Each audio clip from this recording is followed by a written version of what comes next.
Welcome to That's Good Sports. I'm Brandon. Nobody is talking about the top running backs in this draft because there apparently aren't any. Perna.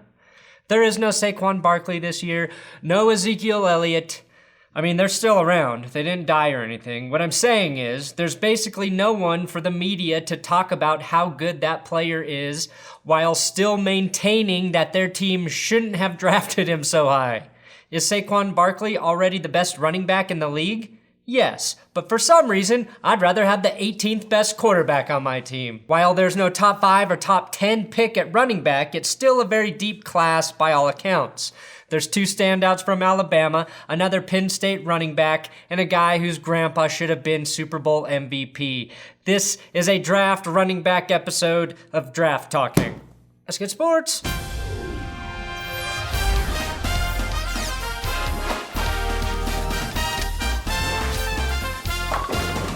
Please, if you're new here, feel free to subscribe and click the notification button, even if you're already subbed. Do you want notified? That's good sports content. Also, this episode is sponsored by Manscaped. You already know about some Manscaped products like the Lawnmower 2.0 for body hair trimming with skin-safe technology so you don't nick your nuts or nipples. Speaking of which... better. Just the way my wife likes it. Or the Crop Mop Ball Wipes. You know what they say, a man with funky testes will live alone without any besties. But Manscaped.com is about providing total body maintenance, keeping your skin and man hair cleansed and trimmed from head to toe. Literally. Now with the Foot Duster Foot Spray. This is my right foot. I call him Righteous, and I spray him once a day. This is my left foot. I call him Daniel Day-Lewis, and I spray him once a day. Not only does the Foot Duster keep your feet from smelling like disgusting feet, but it reduces bacterial microorganisms on the skin, features pH control, and is composed of all natural ingredients like tea tree oil, which helps repair dry skin. Plus, pro skater Windsor James endorsed it, so I'm assuming it makes you good at skateboarding too. Oh, yes it does. Use my link in the description or my promo code SPORT20 for your 20% discount at manscaped.com. Okay, the top running backs in this draft. Let's just go ahead and start with Alabama running back Josh Jacobs. Josh Jacobs wasn't the most productive RB on his team at Alabama, but he led the NCAA in holy shit, I think he killed that defender runs. Take, for example, this touchdown from Alabama's playoff win over Oklahoma, or just this run against Auburn where he nonchalantly sends a guy flying before he steps out of bounds. He reminds me a little bit of Marshawn Lynch, which is why I think he's a good fit with the Raiders with one of their 3 first-round picks if any back goes in the first round. And yes, we're doing pros and cons, baby. Pro. He only had 120 carries last season, so he's not too worn down already. Con. A true competitor would have poisoned his teammates and taken all of the carries. And I say that as someone who agrees poison is a woman's weapon. Pro. Saved his best game for the college football playoff semifinal. Con. Couldn't have saved it for the week after? Pro. Got stronger as the season went on. Con. Here are some real stat lines from early in the season. 5 carries for 14 yards, 6 carries for 18 yards, 6 carries for 11 yards, 5 carries for 10 yards, 4 carries for 17 yards, and 2 carries for 3 yards. That's the first running back off the board? Maybe? Pro. Appears to be totally chill if his coach feels him up at practice.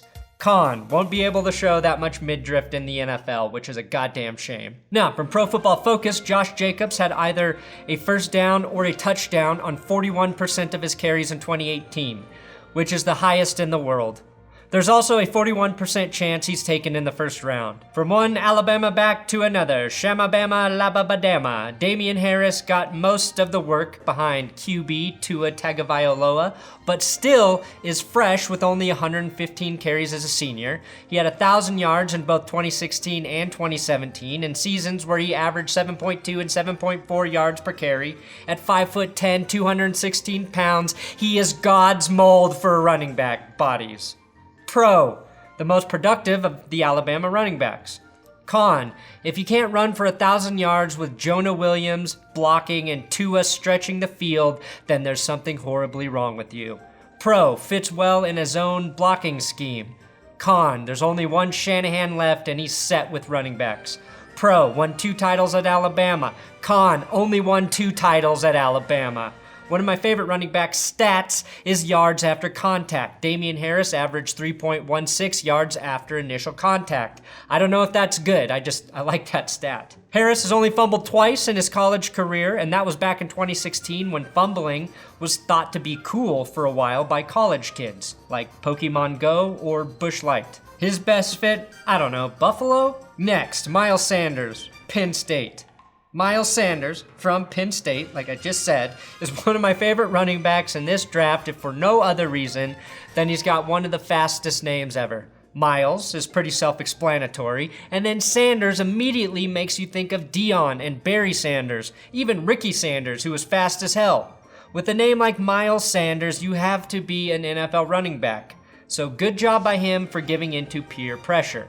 The best way to show the cool kids you ain't a bitch. Peer pressure. Do it, kids. His only weakness I can see are his 5 fumbles last season. But everyone knows it's a lot harder to fumble in the NFL than in college because you're usually tired from studying on top of being an athlete.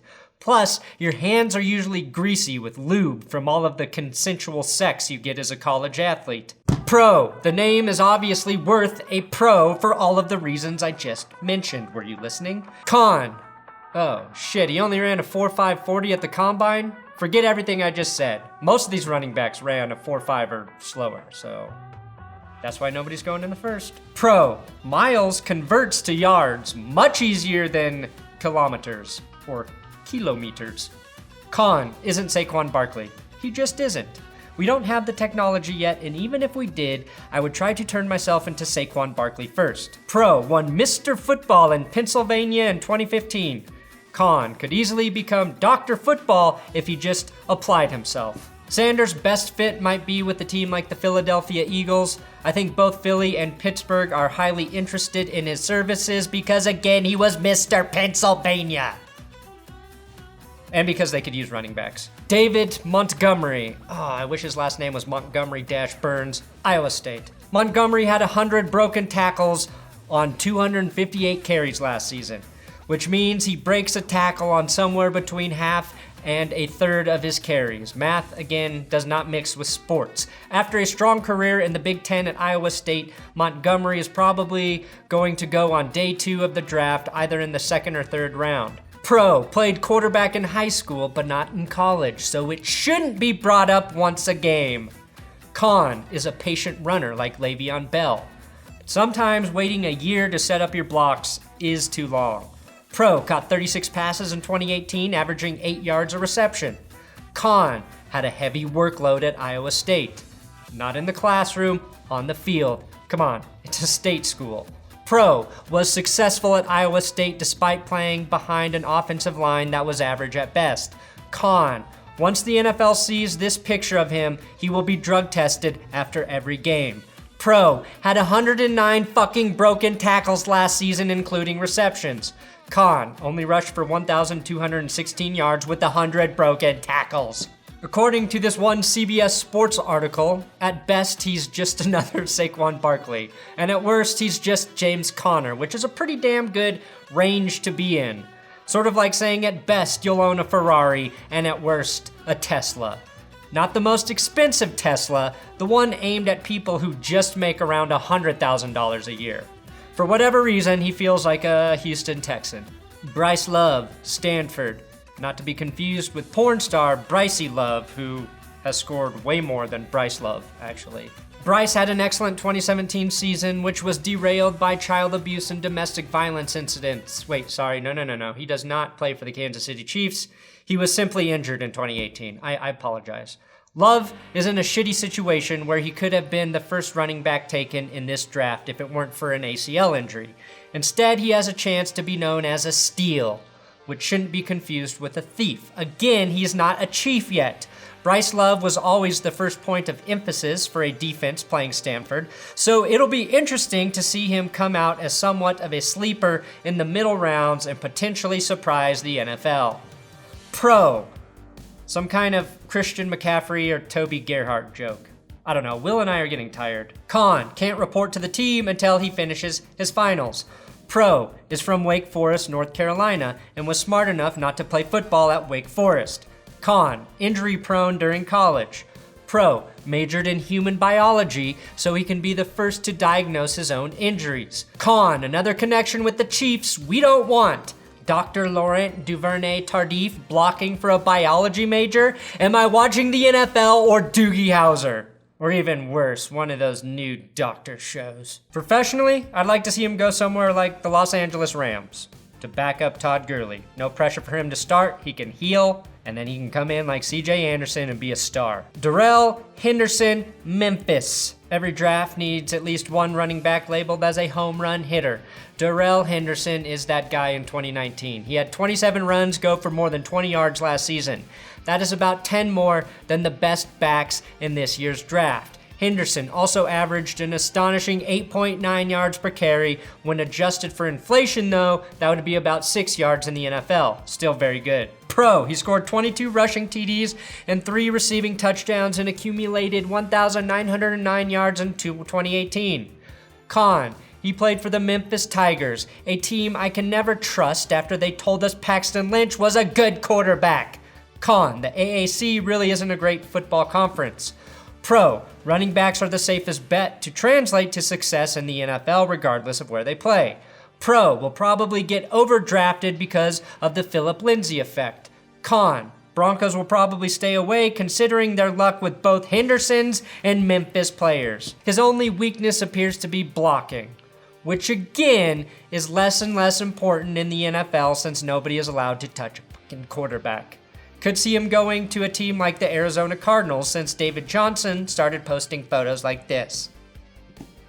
And in the right corner we have Elijah Holyfield, Georgia Bulldogs. The son of boxing legend Evander Holyfield is how every NFL announcer will begin talking about Elijah. Holyfield was hurt by a slow 40 time at the combine. He ran at 4.78, but is a strong runner who might be perfectly built for the NFL. Holyfield has pretty good vision for a running back, as you'd expect for a kid who's been doing this since he was 2 years old.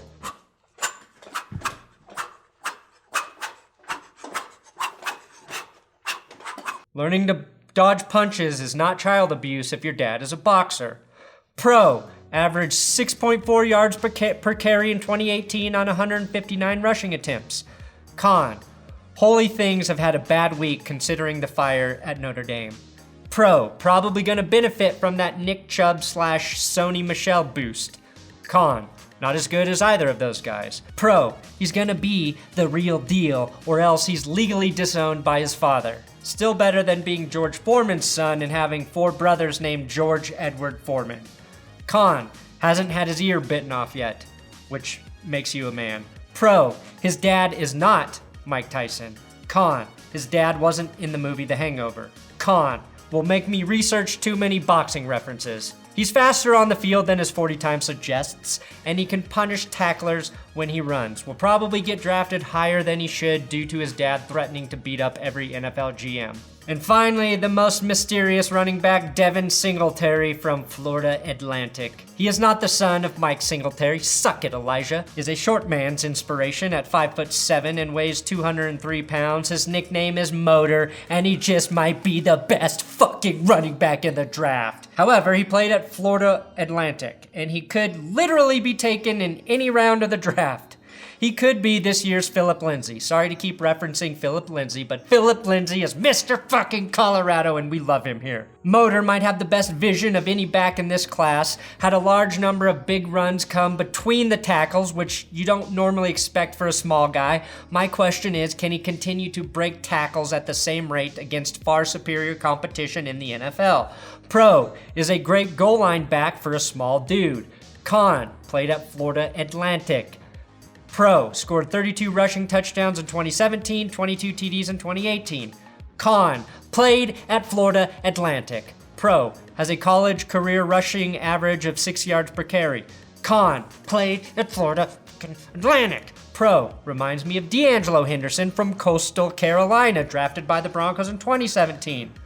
Con reminds me too much of the touchdown machine D'Angelo Henderson from Coastal Carolina, drafted by the Broncos, who in 2 NFL seasons has just 9 carries. I've seen Singletary mocked all over the place. I'm guessing he'll go somewhere between mid to late in the draft. And as a guy second only to Devin Montgomery with the most missed tackles at 96, I think he'd be great complementing James Conner and running behind that Steelers offensive line. Those are your running backs. None may go in the first round, but some will probably become first round in our hearts when they are starters for the teams we love and rush for over 1,000 yards. And I hope you enjoyed learning about running backs, the most undercovered positional group I feel like in this draft. Thanks for watching another episode of That's Good Sports. Please subscribe here on YouTube. I'm on Twitter, Instagram, at Brandon Perna, and make sure you follow football expert at WillKey6 on Twitter. He helps me write everything football here at That's Good Sports. If you want to share this video, that would be amazing. God, that would be so nice.